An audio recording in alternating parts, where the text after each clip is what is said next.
Well, just like BYU's offense, I showed up very late to the after-season party. I've been very busy, and I'll be sure to hand you all the details on that later on. You don't want to hear me give excuses because you've had enough of that from Vandy fans this week. So before we do our usual deep dive into the conference championships, allow me to take a moment, or two, or maybe three, to overview all of the other chaos that happened over these last 2 weeks. That includes all of the coaching changes that came along with it. Boy, what an episode this was to witness. Programs left and right were starting to find direction for their next guy to coach the program. Meanwhile, the Shitney Lions were stuck in reverse. They lost their entire recruiting class to Virginia Tech, eventually the rest of their coaches, and they spent the last 2 months with a fist firmly up their cheeks trying to see what comes out. It was nothing. Towards the beginning of the week, they tried to contact Collin and Satake, but were swiftly cucked by cookies. Yes, you heard that right. They got outbid by cookies! A circus headline like that is almost impossible to come back from, and it felt like they were finally receiving karma for what happened all those years ago, a death penalty in a metaphorical aspect. However, before all hope was lost, another name arose in the dark of the night that came to save the day. Not exactly the legendary hire Penn State was hoping for, but you gotta put it in comparison what Iowa State was before and after the Matt Campbell era. He turned them into the Big 12 version of what James Franklin was, a Big 12 contender in the preseason followed by disappointment and failure to live up to expectations. And it's only costing you about $10 million a year. At least y'all are returning to the norm. Sweet Lord Almighty, he has returned. After burning down the couch in Morgantown, I guess all he needed was 1 year in the Steve Sarkisian Rehabilitation Clinic to rebound and hop right back into coaching. Brown's shown success where he's not overwhelmed by the talent fee, go see Troy's tenure for further example of that, and if he was able to run the Sun Belt before, he should have little issue taking control of some level of dominance in the American. It's a high bar to fulfill, but if there's one thing with Neal Brown you must know, it's that you gotta trust the Klein! No surprises here, his run as the coordinator of Ohio State set up for his position to be fulfilled somewhere down the line. He is one of the quickest rising coordinators in the country, so to see him get a head coaching job just as soon as he started to adjust to full-time coordinating might set up for some issues. However, he's young, energetic, and brings the kind of enthusiasm to keep the Bulls as an American contender. Josh Aldridge has already been brought on as a defensive coordinator, as Hartline is already making moves. However, he'll finish his time at Ohio State until they either win it all again or they miss another game-tying field goal. Good hire for South Florida. With Justin Wilcox gone after 9 long, arduous seasons, Cal has finally begun a new chapter in the program, that being the defensive coordinator of the Duckies, Tosh Lupoi. Similarly to Hartline, he'll be sticking around Oregon until the season is over, but no doubt he's already making phantom moves with the Bears. As an elite recruiter, he'll likely bring in talent of which Cal hasn't seen in a long time. Part of that is keeping JKS around. But since he hasn't left yet, safe to say Lupoi is set up for success considering the ceiling Cal stands in right now. Lupoi has experience at Jacksonville, so he knows all about low expectations due to disappointment. Wow. A turn of events this was. Citing personal health as the main contributor to this, the Chris Klein arc at Kansas State comes to an unexpected close. A 7-year-long tenure following Bill Snyder's retirement ends on a low note, as Kansas State always sort of stayed mid through the entire year, despite the threatening offense. But he kept the flame Snyder set alive through his time, by taking them to 54 wins, a conference title, and will go down as one of the most successful coaches in program history. But just like his fourth down decisions, the end of the line comes in sadness, as Kansas State has chosen to eliminate themselves from a bowl. The future looks like an unknown, but with imminent change comes the chance for a new outlook. We'll see how that pans out another day. Get out! Let it be known to anyone that thinks about playing outside of the US that you are making a massive mistake. And similarly to their Week 0 opponent, Iowa State has chosen to push themselves out of the postseason due to roster and coach turnover. They no longer have the motivation or will to keep fighting. It's very depressing for a program that actually ended things on a high note, but the lack of health on the roster, and with whatever was left leaving with Matt Campbell, it wasn't like this was the most unpredictable outcome. Get out!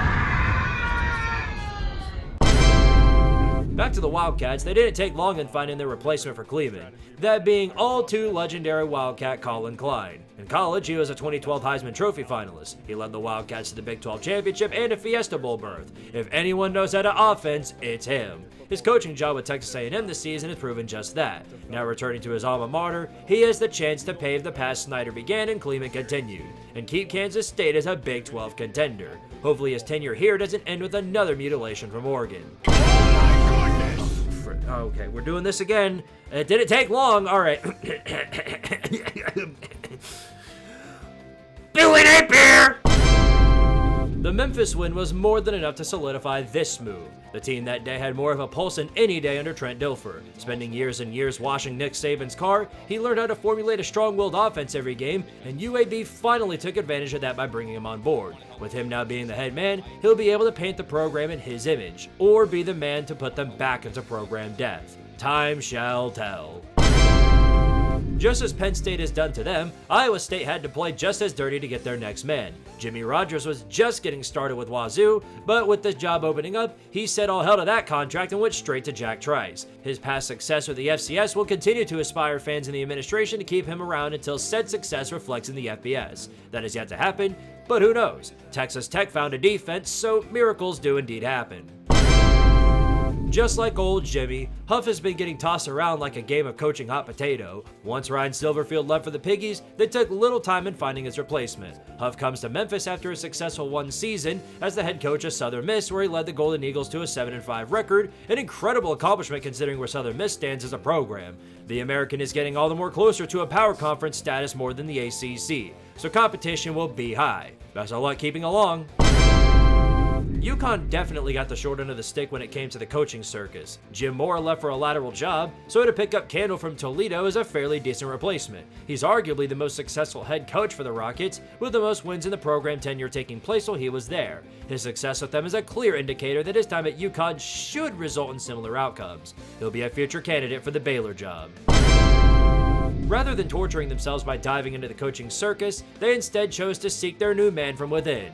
Part of that is due to there not being any options left, but nonetheless, Will Hall, known as their passing game and receivers coach, was promoted by their Green Wave to become the new coach. He was the main man responsible for many of the high-scoring stats that you've seen through the 2020s. Not all the seasons because of his head coaching tenure, which came down to whatever you think of his time at Southern Miss. From his year as the passing game coordinator, maybe he learned a thing or two that he can take in his future endeavors. Ride with the wave.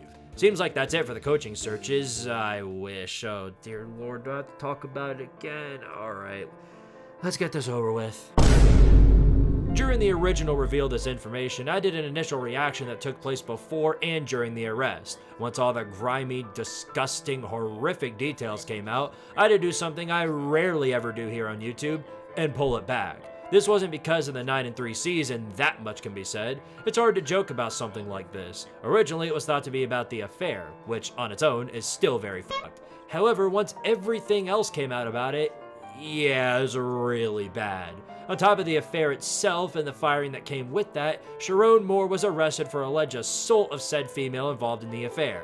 Now there's a bunch of other things that he allegedly did while coaching that are somehow even more damning than anything else, but none of them have been proven true besides Moore's arrest, and why he got arrested. Nonetheless, it's an undeniably fucked up situation. How much the girl was involved in the program and how deep the rabbit hole goes is unknown. It was so vile that Michigan is now doing a full deep dive investigation to the program to see where the corruption lies, because this is a whole lot of shit. Michigan has put themselves in a very bad situation. You really think that they had this affair going on for this long and nobody within the program knew? Whether or not that's the case, what happened to Sharon Moore is depressing, and hopefully an example of what happens when you give in to temptation of adultery. He lost his job, his wife, his kids, and the program's vision of what he could be. A man that lost everything. Horrible situation overall. Pray for the family, and I hope somewhere down the line, Moore is able to get it back together.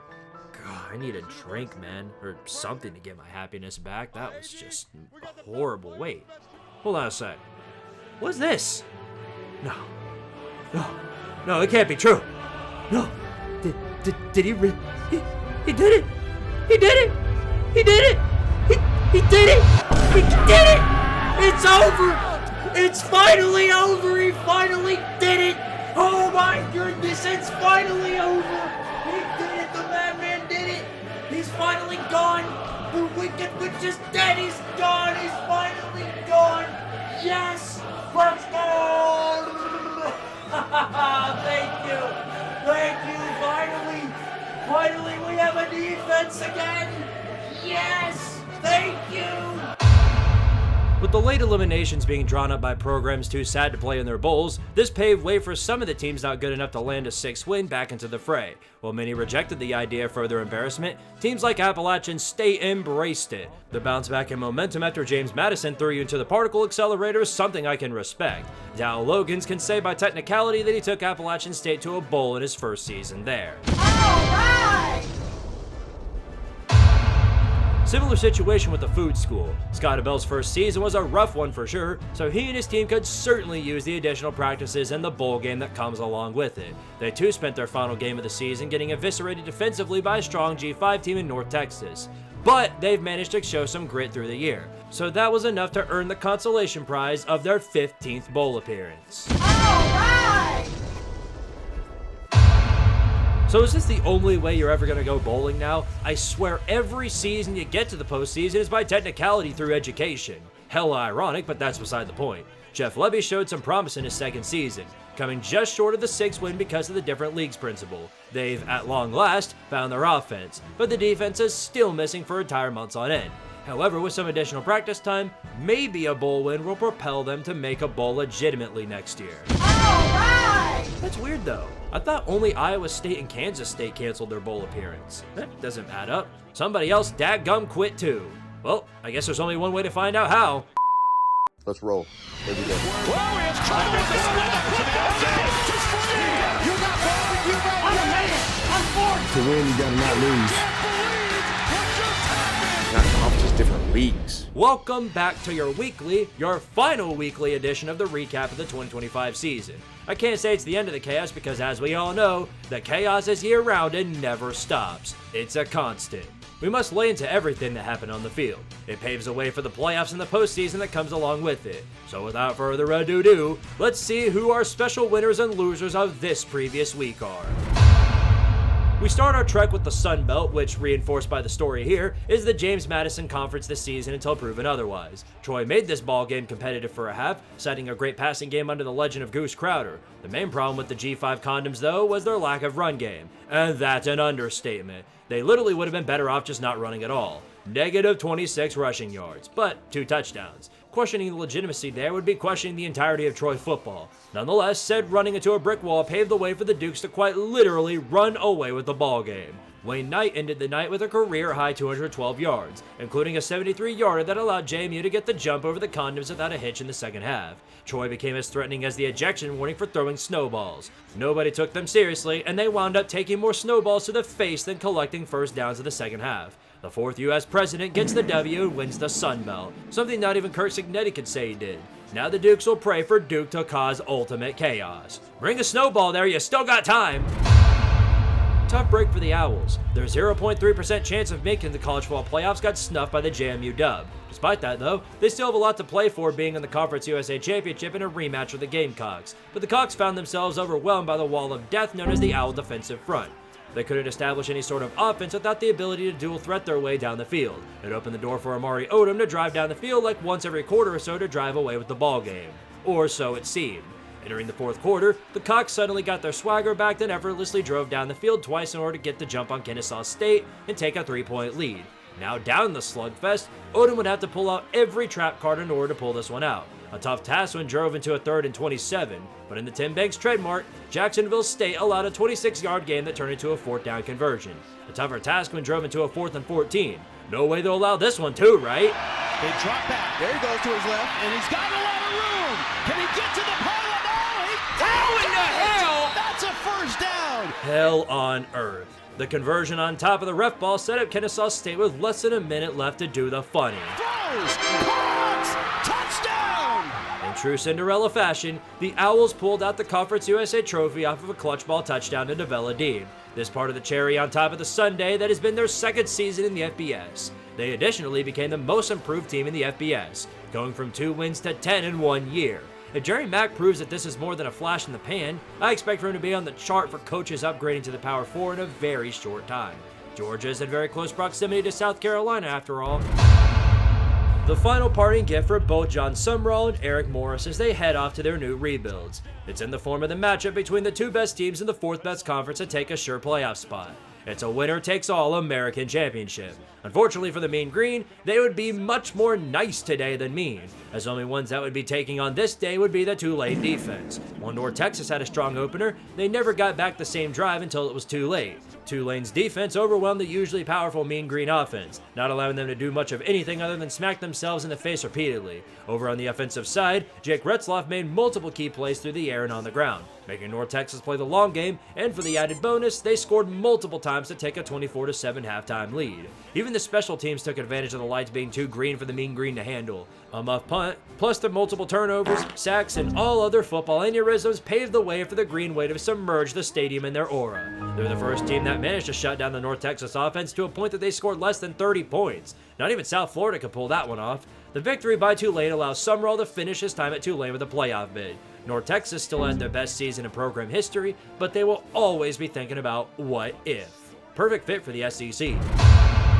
The Mountain West Championship of this season took place in its permanent location, the blue field of Boise State. We've seen this game so many times it feels like a yearly rivalry, except this time we're seeing the usual case of late year Dan Mullen development error. Came at the time we all expected it to as well. He had a greater path to putting UNLV over the Blue Horsies this time, and still found a way to implode. Seeing the Broncos here, despite getting blown out in their conference opener, goes to show that you can never count this team out of anything ever when it comes to this conference. Maddox the Madman, despite the several weeks that he was out, came back here in this title game and dominated the UNLV defense. He had 4 touchdowns and practically did whatever the hell he wanted to in the first half alone. We've seen firsthand what FCS teams have done to the Dan Mullen defense, so was this really all that surprising? Just imagine what this would have been like if Boise State still had Genty ball at their disposal. Despite the late game heroics from Anthony Calandria, this was always Boise's conference and you're just living in it. Boise clinches their 3rd straight Mountain West title on their way out the door to the Pac-12. Based on what I'm seeing, they're likely to give that conference all the same treatments. All depends on whether or not Maddox returns. By the time this video's out, he's already played another game. I'm sure he did just fine. This is basically the aftermath of what we're just going to call someone had to win the MAC. That's what it all came down to. With the home field advantage on their side, the other Broncos thought it would be best if they were the first ones to actually do something. Jalen Buckley broke free for a 67-yard touchdown run to give Western Michigan an early 7-0 lead. Miami got a touchdown off of their own response, but missed the extra point. One of the many mishaps Miami had in this game, the first of which being showing up here at all. Jalen Buckley responded in kind through the game by garnering nearly 200 rushing yards and carrying the horsey offense through it all. Cole Weaver did his best to respond to the offensive momentum, catching several clutch plays that made the game look respectable in the end, but the Bronco defense locked down enough times to keep their lead and prevent the bullshit. Like I said earlier, someone had to win this conference, and Western Michigan did just that despite the 0-3 start to start the season. Really tells you a lot about 2025 Maction. Remember that one time BYU played Texas Tech in 2025 and the Texas Tech defense fully and completely overwhelmed the BYU offense in every capacity except for like one drive through the entire game? Did you ever want to see that again? Great, because here you go! It was a role reversal this time as BYU struck early off of a 90-yard drive to make things seem like they were going to be competitive, but then checked out and blue screened all the way until the end of the game. The Bear, and by extension the entire Mormon offense, imploded on itself like someone on campus just made a sex joke. While BYU's defense did everything they could to hold back the Red Raiders, by the second half, they gassed out and Texas Tech took advantage again. Ben Roberts and the all-too-known J-Rod were more than enough to handle any movement the Cougars tried. And with Bear and Morton healthy again, it all but solidified that this was going to go exactly how the last one did. The tortillas or the snowballs from the previous games were more effective weapons than anything BYU had. Off of the usual ass-whooping, the Red Raiders flatlined most of the Big 12 to earn their one and only Big 12 title. Looks like Joey McGuire was worthy of that extension he was promised. They lock up a bye in the playoffs and certainly won't blow it to another Texas team or something stupid like that. One can only hope. What's more powerful, you ask yourself? Squidtard's unrelenting hate for Georgia or the power of Bama and clutch ball? The answer becomes all too obvious when you realize just how much the football gods have it out for the Lord of Tart area. Alabama chose now of all times to revert back to their season opener form and humiliate themselves in primetime. Bart Simpson went from the savior of the season to the reason beer prices jumped up significantly in Tuscaloosa. In the process, Georgia became exactly what we all feared they would, a complete team. one that performs in all 4 quarters and not just a half, relentlessly without the thought of giving up. The Georgia defense did like Texas Tech has done through the Big 12 and outright flatlined the entirety of the Alabama offense. Alabama had the potential to prove that Dynasty wasn't dead, and all that amassed to was a run game surpassed by everyone watching this video.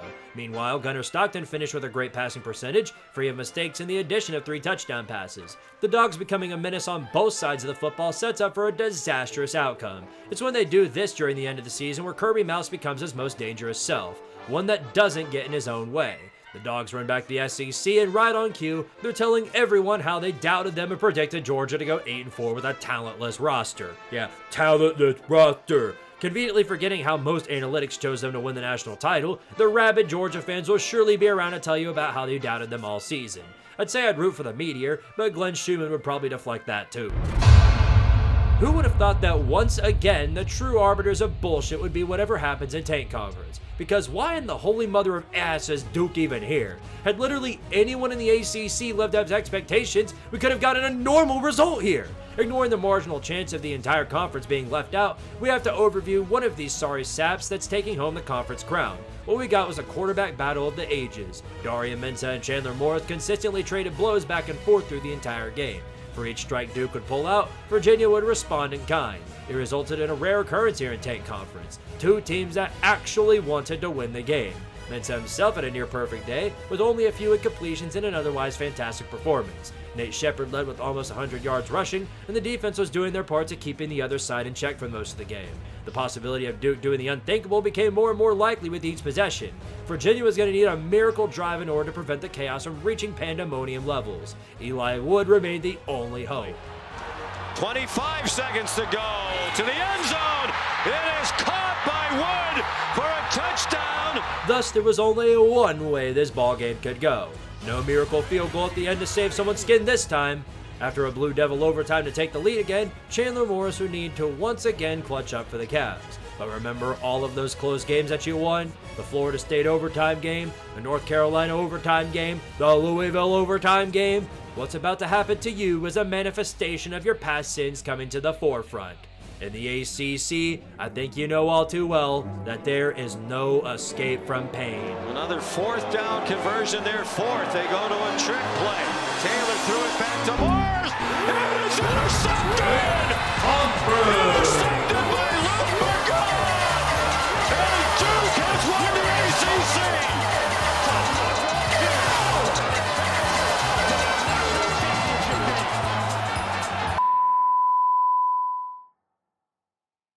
The 12 team. So Zach, our graphics operator, has everything ready to go. So let's start with the number 1 team in the final college football playoff rankings. It is the Big Ten champion, Indiana Hoosiers. Indiana, number 1 for the first time in school history. With all due respect to Bill Snyder, Kansas State, the greatest turnaround in college football history. Ohio State and Indiana just flipped spots. So the last 2 national champions have been from the Big Ten, and 1-2 will again be from B1G. At number 3, we presume, will be SEC champion Georgia, and it is. The Bulldogs avenged their regular season loss to Alabama with an impressive performance in Atlanta yesterday. Number 4 in the final bye, meaning not getting a home game. And this is the only bad thing about Big 12 champion Texas Tech. Man, Lubbock would have been electric for a home game on campus. Team that has a home game, seeded number 5.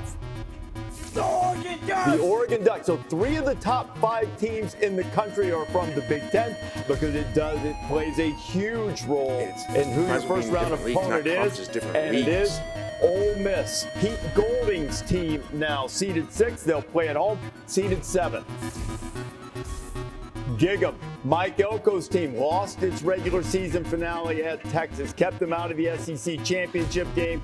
Good consolation prize. And then the final team to get a home game in this year's college football playoff, Oklahoma. Number 9, who will go to Norman to take on Oklahoma? And it's Alabama, who didn't move. Maybe the game that had Alabama sitting on the bubble, they'll get a chance to avenge that game. So the 4th highest ranked conference champion, number 11, is Tulane. By the way, this just in. We've seen this before. Ole Miss won by 5 touchdowns. Okay, let's go to the last spot, the team that will go to Eugene to take on Oregon. And it is James Madison. So you have 2 group of 5 teams in there. There's 1 spot left in terms of at-large teams, and it almost certainly is going to be Miami or Notre Dame.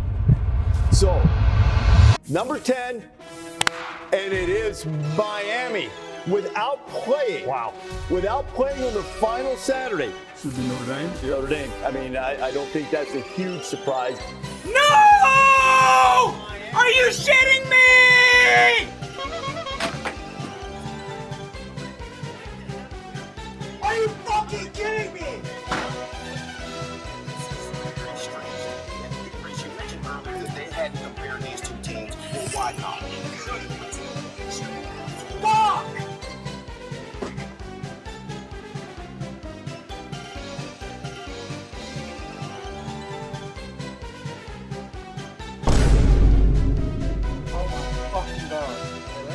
That's bullshit. But hey, guess what? I guess only one team can lose in the fucking college championship.